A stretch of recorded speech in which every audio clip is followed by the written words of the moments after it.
সকাল থেকে জনস্রোতের ঢল রাজধানীর কেন্দ্রস্থল ঐতিহাসিক সোহরাওয়ার্দী উদ্যানের পথে।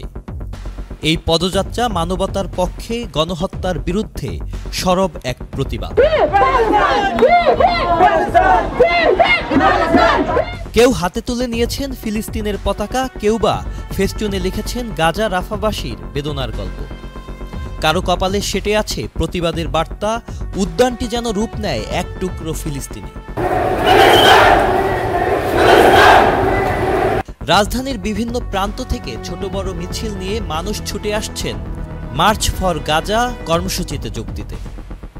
এতে অংশ নিয়েছেন সব রাজনৈতিক দল, সামাজিক ও রাজনৈতিক সংগঠন, ধর্ম বর্ণ নির্বিশেষে সাধারণ মানুষ। যে ফিলিস্তিনি ভাই বোনেরা আছে তারা আমাদের জন্য ইসলামের জন্য তারা শহীদ হচ্ছে। তো ইসলাম ধর্মে তো আমরাও লালিত পালিত, সে ইসলামে আঘাত হেনেছে, তার জন্য এই ইসলামে যারা আঘাত হেনেছে তাদের বিরুদ্ধে, তাদেরকে প্রতিহত করার জন্য আমরা আজকে রাজপথে নেমেছি।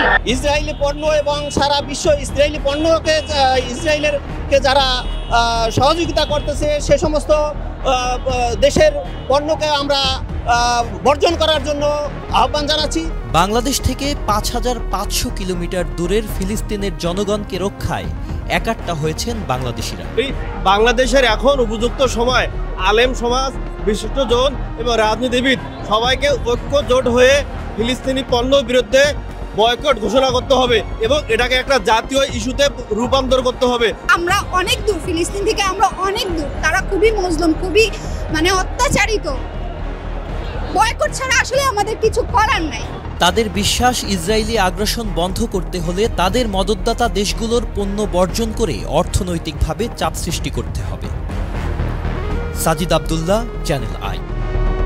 যমুনা ইলেকট্রনিক্স ঈদে ডাবল খুশি অফার সিজন 3। যে কোনো পণ্য কিনলেই পাচ্ছেন নিশ্চিত ঈদ উপহার।